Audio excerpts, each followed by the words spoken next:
बिस्मिल्लाहिर्रहमानिर्रहीम। उम्मीद है आप सब ठीक होंगे। इस वीडियो में हम जो पेडागोजी के एमसीक्यूज़ हैं उनको डिस्कस करेंगे।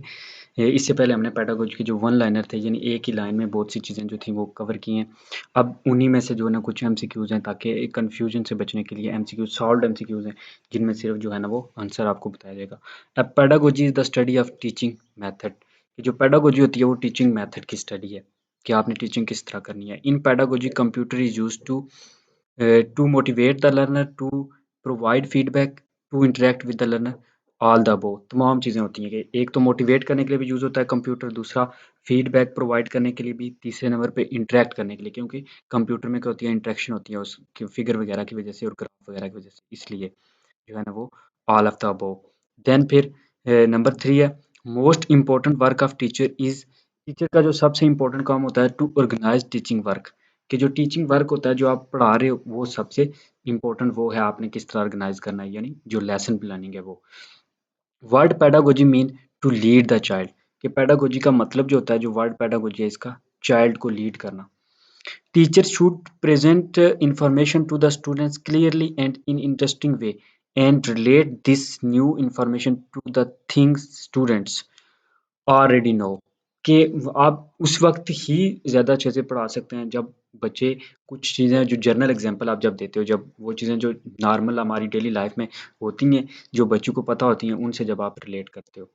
जैसे ए फॉर एप्पल हम पढ़ाते हैं तो एप्पल बच्चों ने पहले से ही मोस्टली देखा होता है, तो इसलिए वो ताकि इजीली उनको समझ आ जाए। The field of study concern with the construction of thought process including remembering, problem solving and decision making is called cognitive, क्योंकि ये सारी चीज़ें मेंटल के साथ कनेक्ट हैं, इसलिए इनको कॉग्निटिव डेवलपमेंट कहते हैं, कि जो मेंटली डेवलपमेंट होती है। नेक्स्ट है the more parts of your brain you use the more likely you are dash information retain. Retain का मतलब होता है रखना, कि जितने ज़्यादा आप ब्रेन के पार्ट को यूज़ करते हो उतनी ज़्यादा आपकी रिटेंशन की जो पावर है वो, यानी रिमेंबर की पावर है, जो आप चीज़ें दिमाग में रख सकते हो, याद रख सकते हो। The process of reasoning from one or more given statement to reach a logically certain conclusion is called, कि वो प्रोसेस जिसमें आप वन और मोर एक स्टेटमेंट को लॉजिकली एक कंक्लूजन, कंक्लूजन का मतलब होता है नताज पे पहुंचते हो, वो डिडक्टिव रीजनिंग होती है। डिडक्ट करना होता है चीज़ को, दरमियान में से बहुत से स्टेटमेंट्स में एक को निकालना।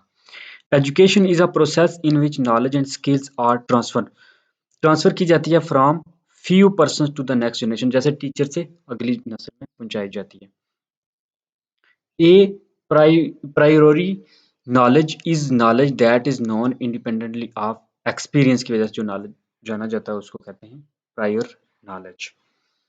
The philosopher the philosopher who was the first time mention the importance of play यानी sports in education was Aristotle. Aristo जो था ना वो पहला फिलोसफर था जिसने एजुकेशन में खेलों को जो है वो मुतारफ कराया और कहा कि ये इम्पोर्टेंट है, इसीलिए ओलंपिक जो है ये यूनानियों के दौर की खेल हैं।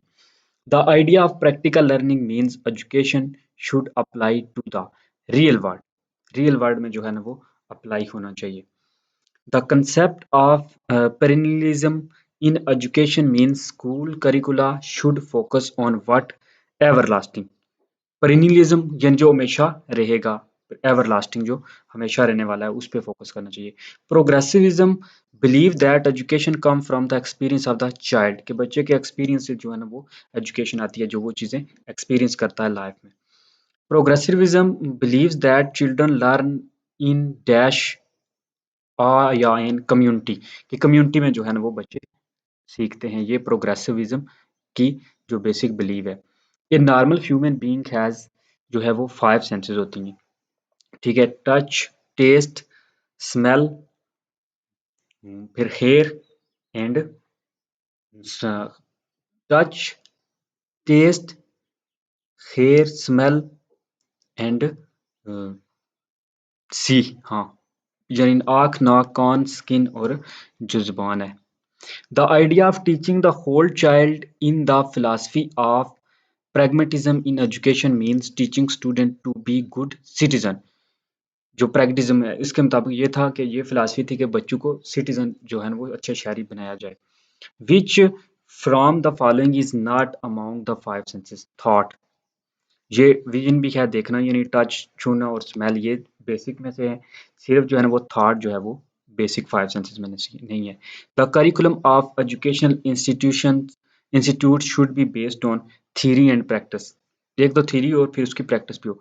The application of ideas knowledge and skills to achieve the desired result is called, कि जो एप्लीकेशन की जाती है आइडिया की ताकि कोई डिजायर जो आपका रिजल्ट है वो हासिल करने के लिए आप प्रॉब्लम सॉल्विंग मेथड यूज करते हो, प्रॉब्लम को सॉल्व करते हो।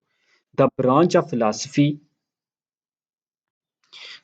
Philosophy focuses on the future of realities. जो रियलिटी क्या है, ये मेटाफिजिक्स है, ये रियलिटी क्या है यानी यूनिवर्स और इस तरह की जो है ना वो मेटा जो चीज़ों की स्टडी की जाती है। In education is used to make inference about the learning and development of student assessment। assessment जो की जाती है उसमें जो है वो देखा जाता है लर्निंग और डेवलपमेंट स्टूडेंट की। Education psychology is concern with the scientific study of human learning. Human learning के रिलेटेड जो होती है ना एजुकेशन जो साइकोलॉजी है, बेसिक इसका पर्पज यही होता है कि कैसे सीखते हैं, कैसे बेहतरीन सिखाया जाता है, ये चीज़ें देखी जाती है। Progressive education emphasises learning by doing, कि जो प्रोग्रेसिविज्म है या प्रोग्रेसिव एजुकेशन है, जो आस्ता आस्ता चीज़ें प्रोग्रेस करे, वो डूइंग करने से यानी आपकी इंक्रीज होगी, लर्निंग होगी। According to famous philosopher teaching is a art. ये बात सही है, टीचिंग आर्ट, ये जनरल टर्म भी यूज होती है कि टीचिंग एक आर्ट है। According to John Dewey which side of educational process is the basis. तो जॉन डेवी के मुताबिक जो प्रोसेस बेसिक है वो साइकोलॉजिकल है, कि साइकोलॉजी जो है वो बेसिक है। The role of teacher in inquiry based learning is of facilitator, के टीचर सिर्फ जो है ना वो प्रोवाइड करता है चीज़ें, जो इंक्वायरी बेस्ड होता है, जो क्वेश्चन बेस्ड लर्निंग होती है। In cooperative learning method the role of teacher is of facilitator and delegator, के डेलीगेशन भी करता है और फैसिलिटेट भी करता है कोऑपरेटिव लर्निंग में, जिसमें मिलजुल के काम किया जाता है। Dialectic method of inquiry was contributed by Socrates, का जो मेथड था वो डायलैक्टिक मेथड वो यूज करता था, dialect. The psychomotor domain involve, जो साइकोमोटर होती है वो फिजिकल के रिलेटेड होती है, जो कोग्निटिव होती है वो माइंड के रिलेटेड होती है, और जो इफेक्टिव होती है वो हार्ट के रिलेटेड होती है। The skill when students try to build abstract knowledge is called characterizing. इसको करेक्टराइजिंग कहते हैं, वो स्किल जो बच्चे अब्स्ट्रैक्ट नॉलेज से बिल्ड करते हैं। An assessment use to determine a person's ability in a particular field of studies is called aptitude test। Aptitude test उसको कहते हैं जो पर्सन की एबिलिटी को चेक करने के लिए होता है कि वो कितना काबिल है। Which act of teacher foster a sense of autonomy in the learning process, delegator. Autonomy यानी खुद मुख्तारी जो है वो एक टीचर फोस्टर करता है सेंस बच्चों में कि वो खुद ब खुद सीखें, ये डेलीगेटर एक्ट होता है। A teacher is considered successfully only if he is gentle and easily approachable. अगर वो जेंटल है और इजीली उसको जो है ना वो अप्रोचेबल है, तब जो है ना वो एक टीचर सक्सेसफुल कंसिडर होगा। Before accepting the teaching profession, one must know the duty of the teacher, the future prospects of his profession। तो टीचर होने से पहले आपको ये पता होना चाहिए कि आपके फ्यूचर जो प्रोस्पेक्ट है वो क्या होंगे प्रोफेशन के। Women are given preference in teaching of primary children। She is emotionally understanding। इस वजह से उनको प्रेफर किया जाता है क्योंकि वो इमोशनली अंडरस्टैंडिंग उसके बच्चों को अच्छे से अंडरस्टैंड कर लेती हैं। The use of internet for students in their education activities is in your opinion medium for good teaching। जो कंप्यूटर या इंटरनेट का यूज़ है ये अच्छा मीडियम होता है टीचिंग में, जो इजीली जिससे बच्चों को आप अंडरस्टैंड करवा सकते हैं चीज़ें और नई नई चीज़ें सिखा सकते हैं। That's all in this video. Like the video and subscribe the channel. अल्लाह हाफिज़।